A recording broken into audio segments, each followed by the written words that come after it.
What is going on, everybody? Welcome back to another post-game show here on Mets Central. This is Mets fan reaction game 67, where the New York Mets defeat the Washington Nationals by a score of 5-4 as they take the first game of a three-game set against the Washington Nationals. And in a game where, look, overall, I'm going to be honest, the game wasn't pretty from the Mets perspective because you had a large part of the game where Mackenzie Gore went out there, and by the way, who is the Nationals' best pitcher, and what a way for them to get Mackenzie Gore in that whole Juan Soto trade. That has worked out for them immensely, but that's a discussion for another time. But Mackenzie Gore, for the most part in this game, shut the Mets lineup down. Apart from two runs, which the Mets got very early in the game. But for the most part, he did a very good job of it, especially shutting down the top guys. Francisco Lindor, apart from a leadoff single in the first inning, he didn't have a great game. Pete Alonso, for the most part, when he faced Mackenzie Gore, he really didn't do too much damage against him. Juan Soto went end up hitting a home run against Mackenzie Gore, which was, I believe, the third inning of this game. But pretty much the bottom of the order had really nothing going for them against Mackenzie Gore. But eventually, and this is like something that we talked about in the last podcast, when you're facing the Washington Nationals, their starters, while apart from Mackenzie Gore, they're not the best, but the main weakness of this Nationals team is their bullpen, and you have to get to their bullpen as quick as possible. Now, look, Mackenzie Gore was able to go 6 innings against the Mets, but once the Mets were able to knock out Mackenzie Gore by driving up his pitch count enough, they got to the Nationals bullpen, and when they were able to strike and jump on them, that's when the Mets did majority of their damage in this game. Also, Griffin Canning started for the Mets in this game as well, and he didn't pitch too well. I will be honest. This is the second straight game at Citi Field, which Canning started, that he really hasn't looked great. I know he pitched well in the game that he pitched in Dodger Stadium in that 4-game set that the Mets played the Dodgers in. But really tonight, Canning did not pitch well. Now, I will say this: the one upside when you compare both the White Sox start and the National start today, at least you were able to get some length out of Griffin Canning, and he really didn't bury them as early as he did, like he did in that White Sox game. Because in the White Sox game, he gave up 4 runs in the first 2 innings, and he only was able to go 3 innings before the Mets had to put in Brandon Waddell so he could eat a majority of those innings in that game. At least today, like Canning, like I said, he wasn't great, but you were able to get 5. You were able to get 5 1/3 innings out of him, and he kept them in the game. At least I'll put it that way. He kept them in the game, so when the Mets ultimately had a chance to strike with runners in scoring position later in the game, the Mets were able to do that. And I think the one big problem with Canning was, and at least the one part of his game that I didn't like, was he was giving up a lot of hard contact, and a lot of his pitch locations either weren't great because. And this is looking at Baseball Savant, right? Because we know that Canning's 3 main pitches that he loves to use are the 4-seamer, the slider, and the changeup. And he went very 4-seamer heavy in the start. I mean, he threw a total of 87 pitches, and he threw the 4-seamer 46 times in the start. And I didn't think his 4-seamer was the main problem. I didn't think he was great either. He was missing a lot, either up and in or up and out of the zone. He just really didn't have great command. The one pitch, though, that he really did struggle with, and he gave up a lot of hard contact on this pitch, and his location, again, like I said, wasn't great with the pitch. I did not like Canning's slider roll. Now, Canning's slider has been a very deadly weapon that has helped them, be a very reliable starter this year. But I did not like Canning's slider as a slider at all. He really didn't get a ton of whiffs on the slider because like I said, he threw it 19 times, only 12 swings, 3 whiffs.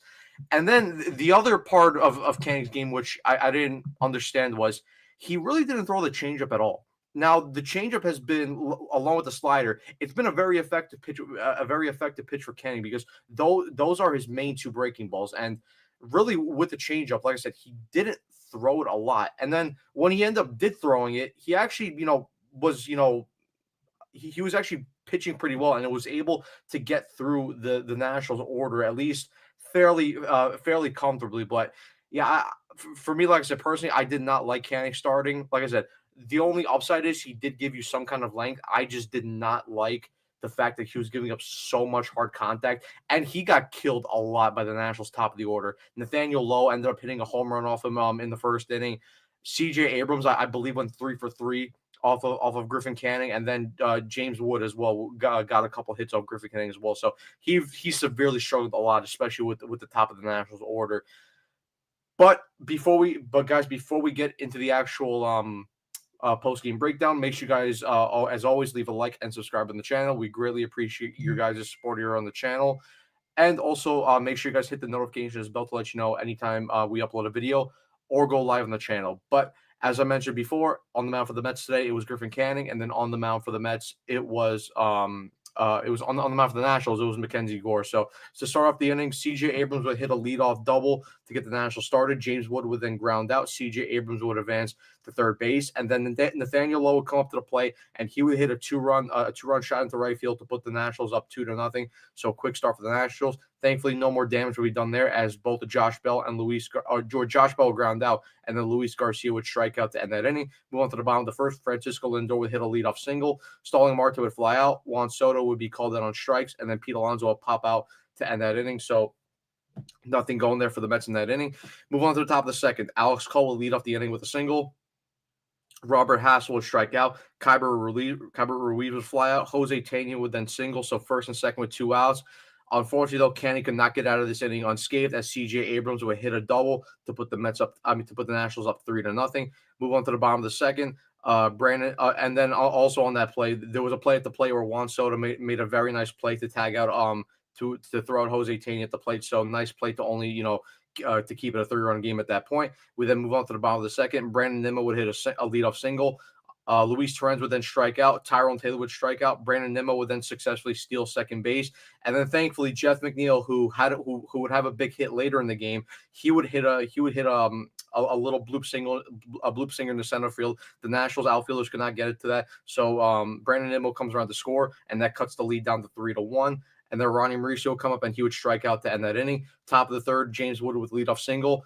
Fortunately, though, Griffin Canning would work around that single as Nathaniel Lowe would strike out. Josh Bell would line out, and then Luis Garcia would fly out to end that inning. Move on to the bottom of the third. Francisco Lindor would ground out. Starling Marte would strike out. But then Juan Soto would come up to the plate, and as I mentioned with Juan Soto, because he would hit a home run at this at bat, and this was something I brought up on the podcast and also on the last post game that I did. But when Juan Soto is on his game, you do see that a lot of his big hits, especially the extra base hits and the home runs, they go out to left center field. And where did this home run go? Out to left center field. So it's a very good sign that that Juan Soto, because I know we talked about it on the podcast yesterday. You said even though Juan Soto did have a good series against the Rockies, we didn't want to hype it up too much, because at the end of the day, it is the Rockies, and a player of Soto's caliber, and for the amount of money he is being paid, he should be playing well against those teams. And as we said, we wanted to see that production now carry over into this series against the Nationals. And he would hit a home run here, and then as we will get to later in the game, he would have another big base hit. But very nice to see that Juan Soto looks like he's locked in, and that was his 12th home run of the year. Pete Alonso would then pop out to end that inning. Top of the fourth, quick 1-2-3 inning here for Canning as Alex Call ground out. Robert Hassel would fly out, and then Kyber Ruiz would pop out to end that inning. Move on to the bottom of the fourth. Brandon Nimmo would ground out. Luis Torrens would ground out. Tyrone Taylor would hit a double. Unfortunately, though, the Mets could not bring in Taylor as Jeff McNeil would fly out to end that inning. Move on to the top of the fifth. Jose Tena would strike out. Unfortunately, though, C.J. Abrams would strike again. And by the way, C.J. Abrams was a pain in the ass today. He was causing the Mets a whole lot of issues, when he was up at bat. But he would hit a solo home run to put the Washington Nationals up 4-2. James Wood would then walk. Nathaniel Lowe would then pop out, and then Griffin Canning with a nice play as he would pick off Josh Bell at first base to get out of that inning. We then move on to the bottom of the fifth. A quick 1-2-3 inning here for Mackenzie Gore as Ronnie Mauricio would ground out. Francisco Lindor would strike out, and Starling Marte would fly out to end the inning. We move on to the top of the sixth. Josh Bell would ground out. Luis Garcia would walk. There would then be a pitching change as Griffin Canning would come out of the game and Jose Budo would come in to relieve him. And then, before we just continue on, I will we'll pull up Griffin Canning's final pitching line here. 5 1/3 innings, 7 hits, 4 runs, 2 walks, 4 Ks, 2 home runs allowed, and right now Canning's his ERA would go up to a 3.22. So, as I said with Canning before the start of the video, didn't love his outing at all. It was fortunate, though, that he was able to give the Mets just a little bit enough of length, to not, burn out the bullpen too much in this game. But you definitely need to see a lot better from Griffin Canning because, like I said, his command wasn't great. He was giving up way too much hard contact, and I really didn't love his pitch sequencing. Pitch sequencing, like I said, I thought he went way too heavy on the fastball, especially when he didn't have his fastball. Didn't love his slider location, and I thought he didn't use enough of the changeup. So hopefully he makes a couple of adjustments in his next start, and that's going to be against um it's going to be against the Tampa Bay Rays probably. So hopefully, Canny makes a couple of adjustments and we see him look a lot better in the next outing. But as I said, Jose Budo comes in. He would get Alex Cole to strike out, and then he would force Robert Hassel to ground into a force out. We move on to the bottom of the sixth. The Mets couldn't get anything here. Quick one, and another quick inning by Mackenzie Gore as Juan Soto would ground out. Pete Alonso would pop out, and then Brandon Nimmo would ground out to end the inning. We move on to the top of the seventh. Kyber Ruiz would fly out, and then there will be a pitching change as Jose Castillo comes in to replace Jose Budo. And Castillo, while he did get some outs, he didn't pitch all that great. Because he comes in, he walks Jose Tena. He then hits CJ Abrams with a pitch. So now first and second with one out. Thankfully, though, he was able to make a good pitch and get James Wood to ground into an inning-ending double play. We then move on to the bottom of the seventh. Brad Lord replaces Mackenzie Gore. Luis Torrens would ground out. Brett Beatty would then come in to pinch hit for Tyrone Taylor. And Brett Beatty would put a very good swing on this pitch, and he barely missed a home run into left center field, but it just dies at the wall. Unfortunately, that would be the second out of the inning, and then Jeff McNeil would line out. It was a hard line out to James Wood in left field to end that inning. We then move on to the top of the eighth. Brett Beatty remains in the game at second base, and then Jeff McNeil moves into center field. Nathaniel Lowe would strike out. Then there will be an offensive substitution as Andres Chaparro would come into pinch hit for Josh Bell. He would then come off the bench and hit a double. Luis Garcia would then walk. So as I mentioned before, Castillo again getting into another jam. And then there will be another pitching change as Justin Garza comes in to replace Jose Castillo. And this was the first time that we saw Justin Garza pitch. Obviously, the Mets made a trade for him as they acquired him from the San Francisco Giants, and he looked pretty good. I have to say, I like this cutter and I like the sinker. I thought those were probably his two best pitches because he would get Alex Cole to strike out. There will be a wild pitch to move runners up to second and third base, but thankfully that wouldn't matter as Garza would strike out Robert Hassel III to get out of that jam. So very nice work there from Justin Garza, and hopefully, we know that David Stearns loves to make under the radar moves, especially for the bullpen.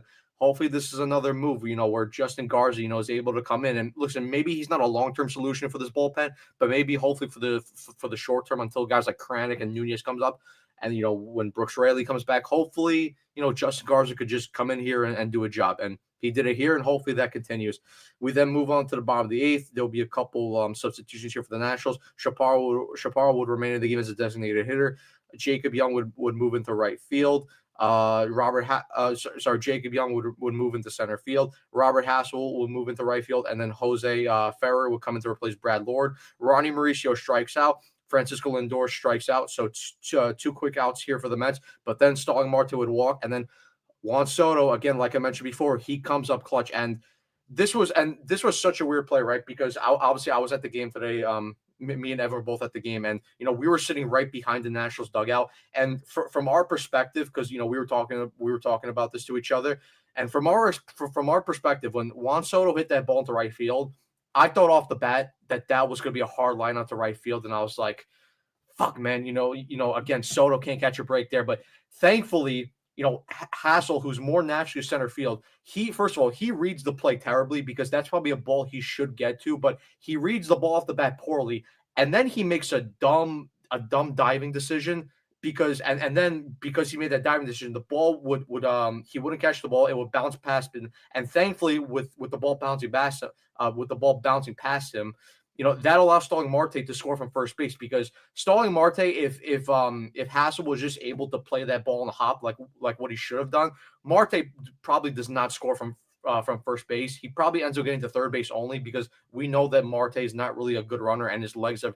severely decreased from his early days in his career as a major league player, and especially it's decreased since when he first came to the Mets in 2022. So and from my perspective, when I saw him running third, he really wasn't running well. So if Hassel just makes the right decision and ends up playing the ball on the hop, that ends up resulting in the Mets probably not scoring a run there. But thankfully, the Mets were able to take advantage there of some poor defense there from the Nationals, and then Juan Soto was able to advance to second base as well. Then there will be a pitching change. Kyle Finnegan would come in, and then Pete Alonso would then end up hitting a single off the wall to bring in Juan Soto to tie the game up 4-4. And it would only be a single because Pete would try to run the second base to try to stretch on a double, but he would be thrown out trying to get the second base. We then get to the top of the ninth. Edwin Diaz comes in to replace Justin Garza. He would strike out Kyber Ruiz. Jose Tane would line out, and CJ Abrams would be called on strikes to end that game. We then go to the bottom of the ninth. Brandon Nimmo would strike out. Luis Torrens would line out, and Brett Beatty would ground out. So that means we do go to extra innings here, and Reed Garrett would come in to replace Edwin Diaz. And once again, Reed Garrett looked very, very good here for the Mets. CJ Abrams would be the ghost runner at second base. Garrett would get James Wood to ground out, so that allows CJ Abrams to move over to third base. But then needing a strikeout, Reed Garrett strikes out Nathaniel Lowe, and then he gets Chaparro to fly out to left field to end that inning. And then bottom of the 10th, another pitching change for the Nationals. Cole Henry replaces Kyle Finnegan. Brett Beatty would be the ghost runner at second base, but then there will be a substitution as Acuna would run instead for Brett Beatty, and then Jeff McNeil on the first pitch he sees, he ends up driving the ball into right field. Luis Angel Acuna comes around to score, and that's how the Mets would end up winning this game. So as I mentioned before, not the prettiest game for the Mets. As I mentioned, Mackenzie Gore for the most part kept them in check as he only allowed those two runs early in the game. But as like we said on the podcast, you got to get to that Nationals bullpen because that's where this lineup can do the most damage off of them, and that's where the Mets were able to do it. Griffin Canning, like I said, not great, but kept them enough in the game to which the Mets were able to be close before they could end up striking to tie and then both win the game. And then very nice work from the bullpen as well. Good work from Budo. Castillo was shaky, but he was able to get through it.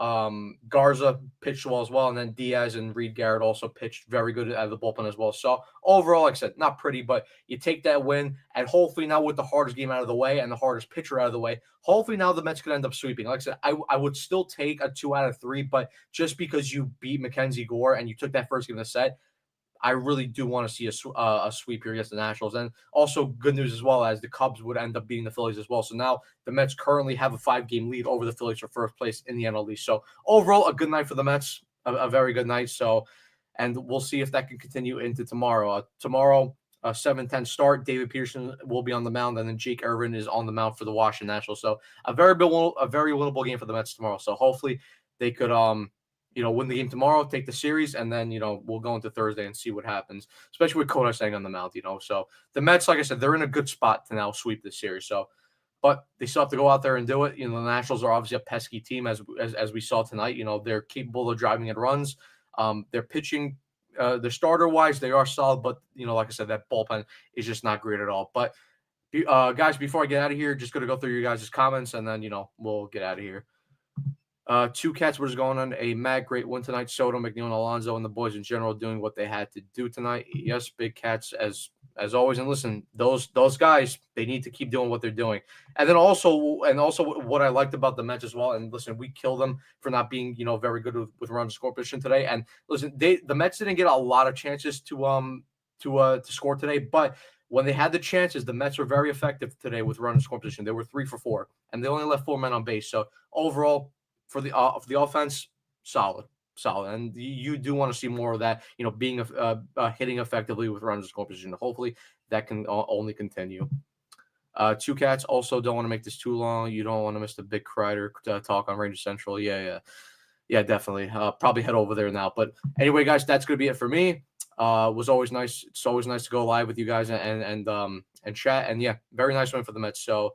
Anyway, guys, tomorrow there'll be another post game as always, and yeah, peace out, guys. Let's go Mets.